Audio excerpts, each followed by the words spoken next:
Halo teman-teman Wijaya Trading, pastikan kalian sudah subscribe channel ini sebelum nonton videonya.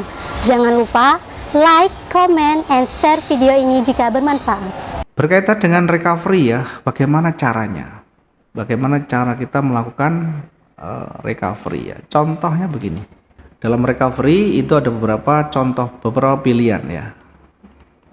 Recovery ini ada beberapa pilihan ya. Pilihan yang pertama yang paling ekstrim adalah cut loss atau stop loss.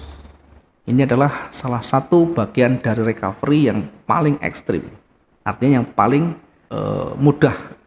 Karena kalau yang berbicara ekstrim nanti ada namanya averaging, itu ekstrim tapi kalau kita menguasai dengan baik bisa menguntungkan.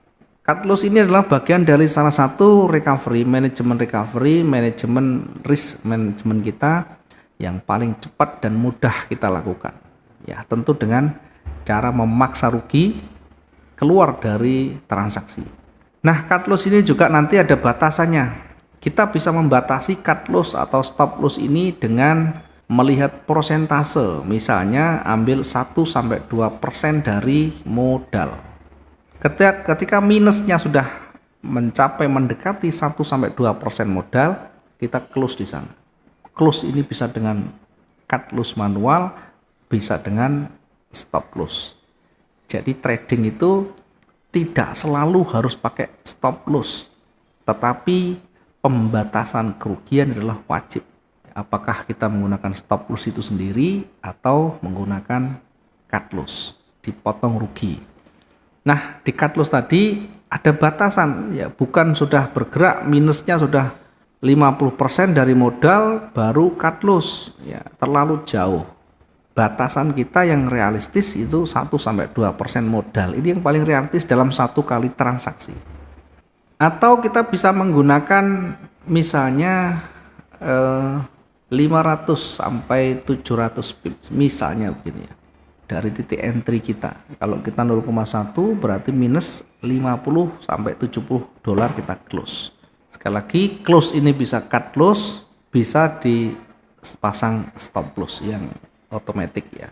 Tinggal kita setting angkanya ya, nanti tinggal kita lihat saja ya. Kalau tersentuh berarti sudah memotong kerugian dengan otomatis. Ada dengan 500 hingga 700 pip. Ada yang menggunakan area support resisten terdekatnya. Ya, bisa juga menggunakan area support resisten terdekatnya. Jadi kalau misalnya marketnya bergerak naik turun, ini naik lagi, kita ambil posisi buy, ini SL-nya atau resikonya di sini. Ini SL atau stop loss atau cut loss, ini TP-nya di sini. Jadi kita bisa menggunakan area support resisten terdekat. Yang kedua, bisa kita menggunakan switch atau mengganti posisi kita. Switch ini juga bagian dari recovery, jadi tidak harus dengan cut loss, tidak harus dengan stop loss. Bisa digabung antara di cut loss dan di entry kembali, namanya switch. Ini menghapus dan menambah. Contoh misalnya ketika kita analisa marketnya turun ya, kemudian kita ambil posisi sell, ternyata marketnya naik sejauh 500. Nah, di angka ini, di jarak yang sudah kita tentukan ini, yang sudah kita ukur ini, kita close yang sell, kemudian kita masuk buy atau entry lagi buy, sehingga ini satu ditutup, satu dibuka. Tentu sekali lagi bukan hanya kita simulasi dengan teori, tetapi nanti menyesuaikan dari teknikal, menyesuaikan dari grafik yang terbentuk ya. Kita ambil posisi buy itu apakah benar-benar dia kuat naik atau hanya di retrace-nya. Nanti kita bahas di candlestick-nya. Ini kita membahas mengenai recovery ya. Ada cut loss, ada switching. Ya, satu menghapus, satu menambahkan.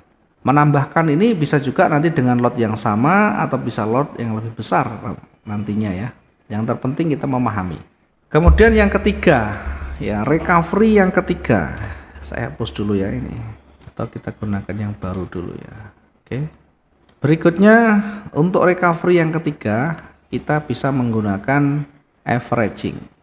Ya, dari 1 2 3 itu tidak semuanya tentu harus kita gunakan ya. Bisa memilih salah satu atau bisa memilih mana yang kira-kira tepat dalam konteks yang sekarang berjalan, dalam kasus yang sedang ada di situ.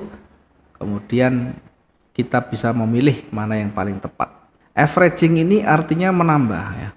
Menambah ini bisa menambah lotnya atau menambah transaksinya.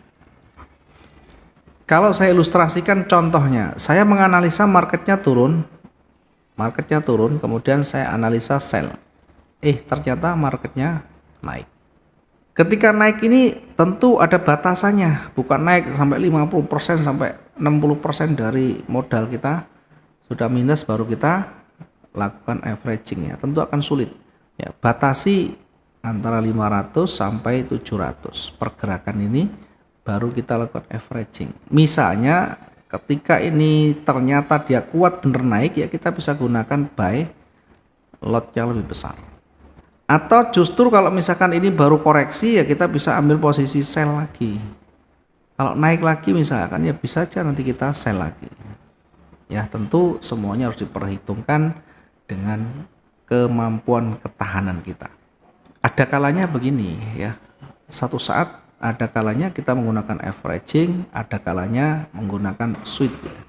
Yang terpenting jarak pertama dan kedua ini tidak lebih dari 1000 pip atau 100 pip ya, tidak lebih dari 1000. Kenapa tidak boleh lebih 1000? Karena sudah lebih panjang, misalkan 2000 lebih, ini akan sulit untuk kita mengembalikan ya. Kita berbicara trading jangka pendek saja, tidak usah muluk-muluk yang jangka panjang, mingguan, bulanan ya. Tentu kalau sudah swing jangka panjang itu berbeda, jadi jangan berkomentar kalau kita menganalisakan harian terus disambungkan dengan bulanan atau dengan swing ya, tentu tidak masuk di sana. Swing itu atau swing ini maksud saya, swing itu kita bisa hold, kita bisa tahan transaksi, kita bisa berhari-hari, berminggu-minggu, bahkan berbulan-bulan. Nah, yang jadi pertanyaan, apakah kita sudah siap dengan floating yang ada? Apakah sudah siap dengan modal kita? Apakah sudah siap setiap hari kita tidak bisa untung? Ya, kalau sudah siap semuanya ya silakan, boleh saja. Oke, ini adalah namanya recovery atau proses untuk meminimalisir kerugian. Sekali lagi, recovery itu tidak harus selesai saat itu, tidak harus profit saat itu. Bisa jadi nanti di candle-candle selanjutnya. Ya, yang terpenting target harian itu 1 hari. Kalau kita swing berarti dalam satu candle itu diusahakan bisa exit ya. Bagaimana caranya? Apakah bisa plus atau minus? Tentu kita sendiri nanti yang akan mengujinya.